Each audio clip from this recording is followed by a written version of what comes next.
Hello, everyone. Welcome to the Real IAI Podcast. Thanks for joining us. I've got some exciting announcements. We're recording this on December 14th, and we just recently opened up abstract submissions for the conference. So if you want to present, now is the time to get your submission in.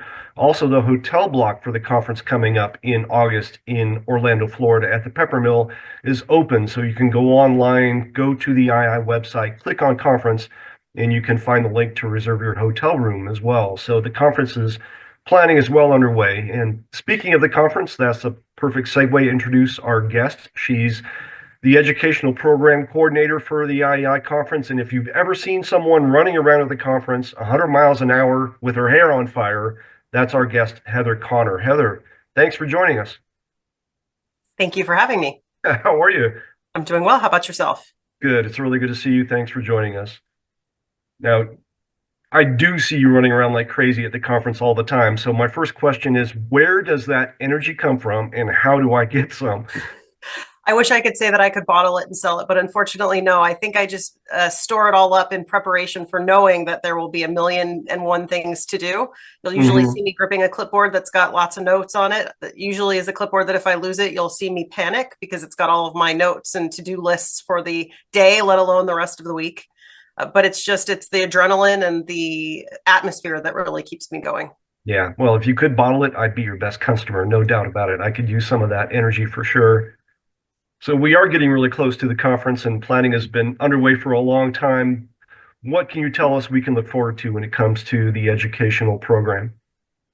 Well, we plan years in advance in terms of the location, but the program planning for the educational agenda starts when we open up the call for papers for submissions for both lectures and workshops, which just opened this week.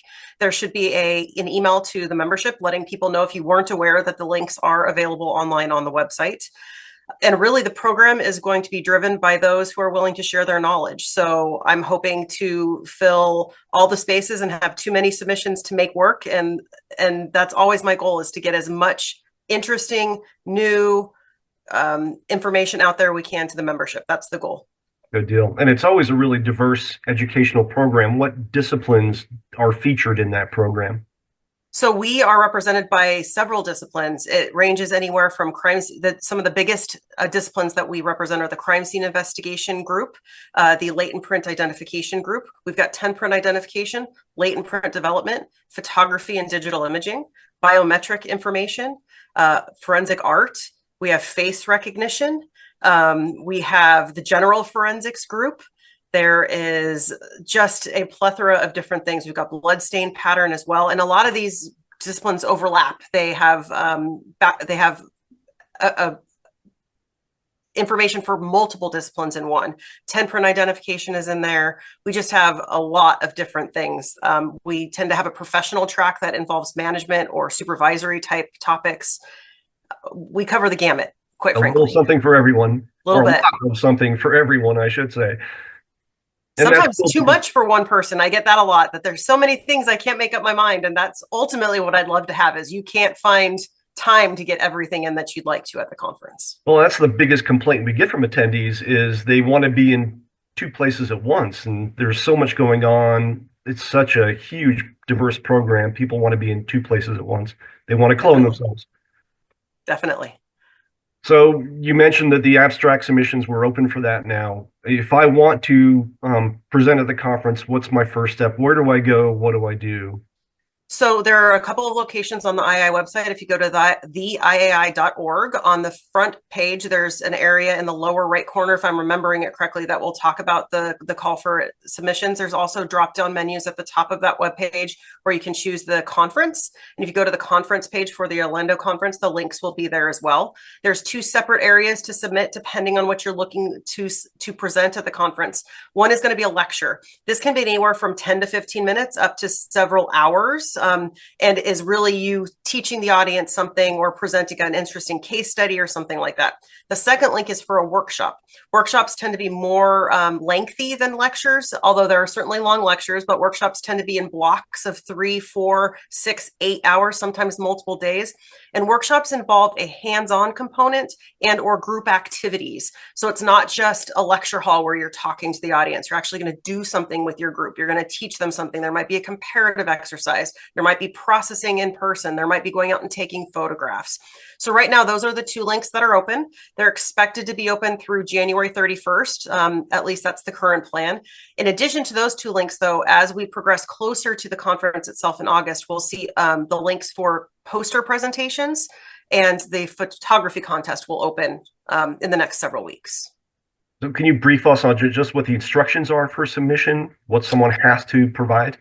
Absolutely. So the link will take you to a SurveyMonkey survey, and you'll include information such as your name, title, your agency you work for, contact information. That's really important that you give me something that I can get a hold of you if I have questions. You'll need to provide a title for your lecture.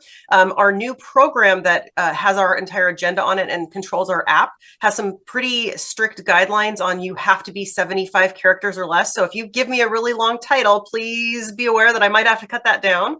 But a title for your lecture or workshop, an abstract, a description, and the more close you can align that abstract with what you're actually going to present, the happier attendees tend to be. In addition, if you have a second presenter, you'll need to provide the same information for them. I also ask for you to tell me how much time do you want for your presentation? Do you want 30 minutes? Do you want 90 minutes? Do you want 3 hours?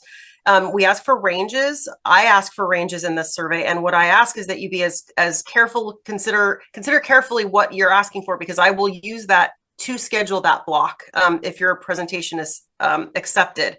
So if you say 15 to 20 minutes and you really needed 45 minutes, I may only schedule you for 20 because that's what you told me you wanted in your presentation. So it's really important that you give me a good, accurate idea of what time frame you're going to need. And sometimes I do have to go down to that lower amount. So if it's 45 to 60 minutes, you might get 45. So it's really important to be really thoughtful about what time you need. In addition to that, I ask you for any conflicts you might have at the conference. Do you have meetings? Are you on a board or a committee where you have another conflict where I can't schedule you on Thursday at 4:30 p.m. because you've got something going on? It's really, really difficult. I like to make the joke that the program is the biggest game of Jenga in the world because you move one block and the entire thing can come crumbling down. So by the time I've built the program, if you come to me later and say, hey, I need to move it, there may not be a spot to move you. So knowing your conflicts or other commitments ahead of time is really important for me. Mm-hmm. In addition, in the workshop application, you'll be asked for how many students is the max number that I can put in your classroom. You're going to be asked if you need the computer laboratory. Do we need to provide computers, or will you be not needing that? In addition, a difference for this particular conference to really make presenters aware of is there is no Wi-Fi provided on the convention side. Oh. So it's really important that if you are in need of that, you have to ask ahead of time, and we have to decide if it's something we can approve beforehand. Don't come to the conference expecting to have that. It's not provided at this venue. So things like that. What other equipment will you need? Do you need speakers? Do you need a wireless microphone? But it's very straightforward. This will lead you step by step through the survey. And if you ever have any questions, there's an email address in multiple locations of the application. You can send me an email and we can address it at that point. Perfect. What would you consider are some of the benefits of being a presenter at the conference? I think there's a multitude of benefits, quite frankly. It can help you make some really important connections in your life. It's a great way to network. I think it provides you an opportunity to share knowledge that maybe you think nobody really is going to care, but you're going to realize how many people can be impacted by the information that you're sharing. I think it's a great way to improve your public speaking skills, prepare for court, get over that fear of public speaking we all have in the back of our minds. Oh, yeah. I think it's also a great way to show leadership and make yourself look really good if you're looking for another role in your current laboratory, looking to move somewhere else, an opportunity for advancement. And in addition, you get points for certification if you present at the conference. Oh, yeah. So there is a lot of good reasons to present at our educational conference. And you're going to reach a lot of people. Over 1,000 people are at the conference every year. Sometimes I've seen 400 people in a single lecture room. You can reach a lot of people by choosing the IAI to present. Yeah. And people from different nations too. We usually have attendees, delegates from 30 different countries. So it's a great opportunity, not just to network locally or nationally, but internationally. You have that opportunity. And Absolutely. knowledge only has power when it's shared, right? And I'm a firm believer. People always say that um, those who can't teach, and I totally disagree with that. I think if you want to learn to do something and learn to do it really well, teach it. It's the best way to learn. Absolutely. And what I have found is your lab may do something or your agency might do something a little differently. And you're thinking, well, no one's really going to care. And you'd be surprised just how many people do care or think they can bring that back and maybe even improve upon it and make an impact at their agency. Right, right. Now, it's really important that the presentations, the speakers are vetted, that they're credible, that we know that they know what they're talking about, and their presentation is relevant. So how do we vet all of the speakers and also vet their presentations? There's got to be steps taken to do that. There absolutely is. So the submissions that come in through our SurveyMonkey links are compiled by me and separated into our different science and practice categories. Those are those categories I talked about: bloodstain pattern, crime scene investigation, latent print development, 10 print identification, etc. So those are, we have committees made up of volunteers, members of the IAI that all serve on these science and practice subcommittees. Each of the chairs is responsible for taking the list of their disciplines submissions, and their committee goes through and decides which of these submissions do we want included in the program. So I send the submissions to them. They review all of them. They rank them. First, do they accept them or do they not? And how important is it for this particular lecture and or workshop to be included in their program? So I ask for a ranking system. That truly is just in case I run out of space, which is likely to happen as we grow bigger and bigger, that we just don't have enough educational hours to fit everybody in. Luckily, the last 2 years, I haven't had that issue, and fingers crossed it stays that way. But so we have a ranking system. They return all of those to me, and that's when the program begins. So it takes 3 weeks or so after all the submissions are compiled. So once they close, those all go out to the S&Ps. I get back all the results, and then I build that educational program where we're balancing 8 to 9 lecture rooms and a dozen to 20 workshop rooms at any one time during the week. That's it. So there are a lot of people involved behind the scenes who are making sure that the entire educational program is legitimate. Absolutely. These S&Ps are absolutely important. They are integral to me getting this done. In addition to the vetting, they also give me a list of the types of lectures and workshops they're looking for the conference. You should be looking in about a week or so for that list to be populated to the website, with one update to that in January of what types of things any particular S&P is looking for. They're also responsible for, during the conference, they handle the timing, the introductions, and the monitoring of all of the lectures throughout the week. And I wanted to get to that too, and that was a perfect segue. There are a lot of volunteers who take place, who are participating in the conference, helping out, keeping things running smoothly. So who are those volunteers and what are their responsibilities? So the biggest group of volunteers we have are our science and practice subcommittee. So each committee, of which there's about a dozen, have 4 to 5 members plus their chairs. Like I said, they're responsible for ensuring that all the lecture rooms are running smoothly. Timing is happening appropriately. All it takes is one lecture to run over 5 minutes, and it's a cascading domino effect throughout the rest of the day. So we have someone in the rooms. Also, if there's questions, this person can help facilitate getting a microphone around the room.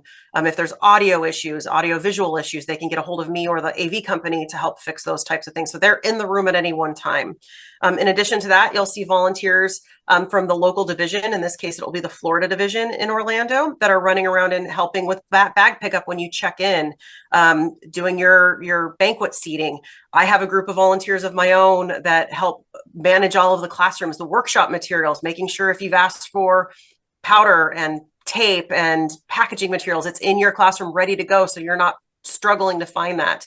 Delivering packages, all of that sort of thing. So we have probably, when you bring everybody into it, about 50 to 75 volunteers at any one time working throughout the conference. That's incredible. So if someone does want to volunteer, they can join an S&P. What else would they do to reach out to help you out at the conference? So if the conference is in your division's purview, you can certainly talk to the board of directors of your division and help in a multitude of ways there. If you have an interest in helping in a particular area of the educational conference, regardless of the geography, you can certainly reach out to, if you want to work something with the educational program, you can reach out to me. If you're interested in working with the registrar, Mary Mattingly is our IAI registrar, and then Candy Murray is the conference planner. So it just depends on where your interests lie. All of our contact information is right on the conference webpage on the IAI website. There's email addresses for all of us there. Perfect. Lots of opportunities to help out at the conference because there's so much going on. Definitely. And if you're willing to provide your time and energy, we're happy to include you as we can. Sounds fun. Now, you mentioned when you lose your clipboard, that causes a little anxiety for you, but I see you running around lots of times during the conference trying to put out fires. What things are coming up in the middle of the conference that are causing issues with scheduling or things like that? So sometimes it's as simple as the AV equipment is not working properly, and so we have an issue where the projector is not connecting with the instructor's computer. So we do include a laptop in all of the lecture rooms for instructors to use by plugging in a thumb drive or something like that. But some individuals are very tied to their own technology and want to bring their own laptop. So now we're dealing with, do they have a Mac? Do they have a PC? Do we have the right connectors? Is the audio working properly? If they needed Wi-Fi, are they connected? Those are kind of the AV type things. And we have an excellent audiovisual team. D2B Productions has been part of our group for the conference for years, and they are absolutely essential and keep us running smoothly on that end. But in other cases, it may be that we had some people that tried to get into a workshop that weren't registered, and we are out of seats, and we're having some issues with how many people are in a classroom. Perhaps a lot of times with these rooms where they're linked together, where that's separate rooms by the air walls. If you turn the lights off in one room, it's turning off the lights in all the rooms. So we're going down and trying to figure things like that out. It's the logistical things. Right. Some supplies, maybe we need some extra trash bags and nobody thought about it. And I've got people off doing something else and I'm the only one that was there and they have my phone number. So I'm running to deliver trash bags. Things like that. There's just always the little things that you just can't prepare for. So you have a list and then you hope it doesn't get too much bigger as the day progresses. Right. Well, as an attendee, longtime attendee of the conference, you and Leslie Hammer, you've always done an amazing job keeping things running smoothly. And as an attendee, I'm never aware of all of the issues that you're dealing with. And so as an attendee, ignorance is bliss, right?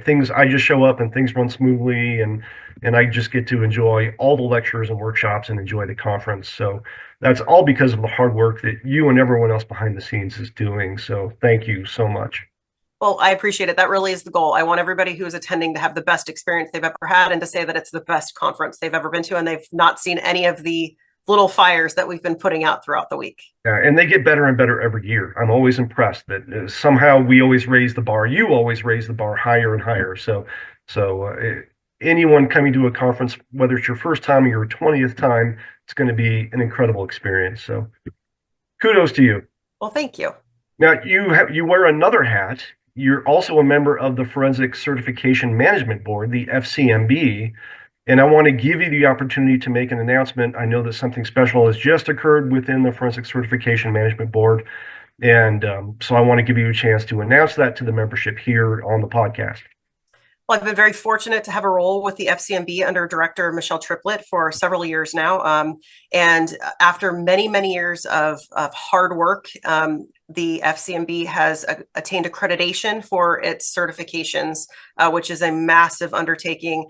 It's taken a lot of blood, sweat, and tears, and it's a very important step for our certification programs.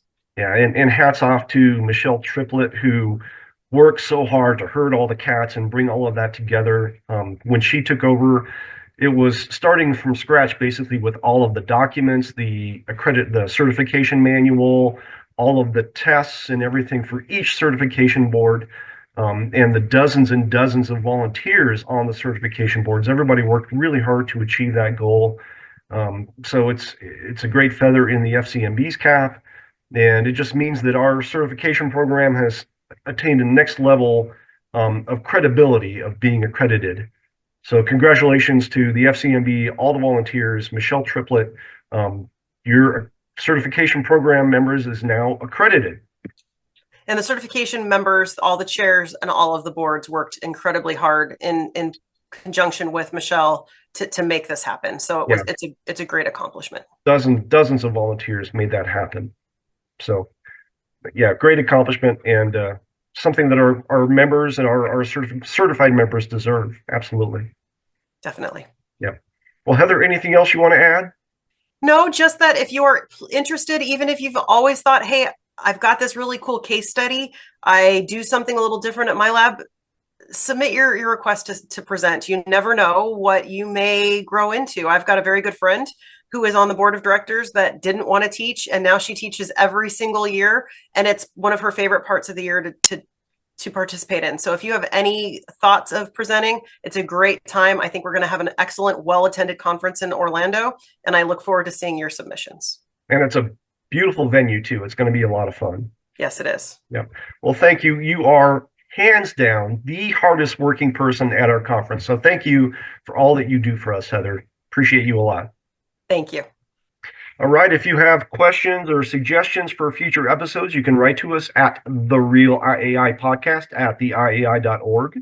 If you're a vendor and you want to sponsor an episode of the podcast, you can also write to us at the Real IAI Podcast at theiai.org. Our producer extraordinaire is Steve Yoder. I'm Jan LeMay. Be sure to like and subscribe. And until next time, everyone, take care of each other.